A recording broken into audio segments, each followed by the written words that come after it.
Hello বন্ধুরা, আসসালামু আলাইকুম। আপনারা সবাই কেমন আছেন? তো আজকে আমাদের প্রসঙ্গ হলো ইরান ইসরায়েল যুদ্ধ। আসলে যুক্তরাষ্ট্র এবং ইসরায়েল কেন ইরানের মধ্যে হামলা করতে এত মরিয়া এবং তারা হামলা করে ফেলেছে বিনা উস্কানিতে, এর কারণটা কি? আপনাদের সবাইকে একটু চিন্তা করা উচিত। দেখুন, আপনাদের হয়তোবা মনে আছে যে কিছুদিন আগে ভেনেজুয়েলার প্রেসিডেন্টকে দেখুন যুক্তরাষ্ট্র একদম কিডন্যাপ করে তুলে নিয়ে গিয়েছে। তো কেন এই কাজটা করলো? কারণ ভেনেজুয়েলাতে রয়েছে তেল, এবং এই তেল পুরোটাই এখন যুক্তরাষ্ট্রের নিয়ন্ত্রণে চলে গেছে, এবং যুক্তরাষ্ট্রের মাধ্যমে এই তেল কেনা বেচা হবে এবং পুরোটা নিয়ন্ত্রণ করবে কি যুক্তরাষ্ট্র। কিন্তু ভেনেজুয়েলার যে প্রধানমন্ত্রী ছিল সে এটা চায়নি। সে বলছে আমাদের দেশের তেল আমরা যেভাবে চাই বিক্রি করব, আমরা সেটাকে কি ডলারে বিক্রি করব নাকি অন্য মুদ্রায় বিক্রি করব সেটা আমাদের হিসাব। কিন্তু আমেরিকা সেটা কোনো সময় চায় না। দেখুন, বিশ্বের যেসব দেশে তেল মজুদ রয়েছে তাদের কিন্তু একটা চুক্তি আছে যে তাদেরকে তেল বিক্রি করতে হবে অবশ্যই পেট্রো ডলারে।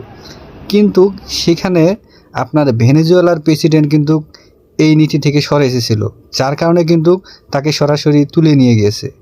ঠিক তেমনিভাবে দেখুন, আমেরিকাও এই ইরানের উপর এই একই কারণে, ইরানও কিন্তু আপনার পেট্রো ডলার যে আছে সেটা ছাড়াও সে তার নিজের মতো করে তেল বিক্রি করতে এসেছিল, কিন্তু সেটা আমেরিকা হতে দেয়নি।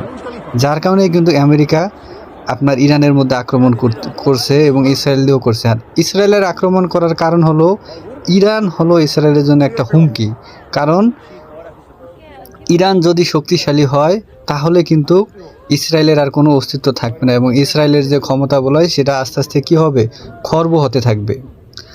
এখন আপনাদের মনে হতে পারে যে এই মধ্যপ্রাচ্যে যে আরও দেশগুলো আছে তারা কি করবে? এরা হলো সোজা কথায় বলতে গেলে ইসরায়েল এবং পশ্চিমা আমেরিকার পাচাটা গোলাম।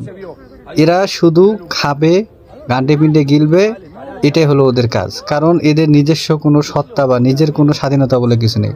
তারা তাদের স্বাধীনতা বিক্রি করে দিয়েছে এই আমেরিকা এবং ইসরায়েলের হাতে।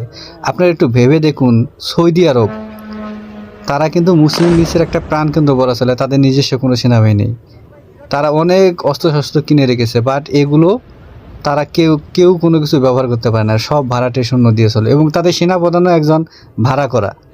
তাহলে বলেন, তারা নিজেদেরই নিরাপত্তা দিতে পারে না, তারা কিভাবে একটা গোটা মুসলিম বিশ্বকে নিরাপত্তা দেবে? তো এই কারণেই তারা কি করেছে যে দেখুন, আমেরিকার সেনাঘাঁটি, প্রত্যেকটা মধ্যপ্রাচ্যের দেশে আমেরিকার সেনাঘাঁটি আছে। এগুলো কি আসলে দরকার ছিল? কিন্তু কোনো দরকার ছিল না। কিন্তু ওই যে একটা কথায় আছে যে তারা নিজেদেরকে বিক্রি করে দিয়েছে, যার কারণেই কিন্তু আজকে আমাদের এই অবস্থা।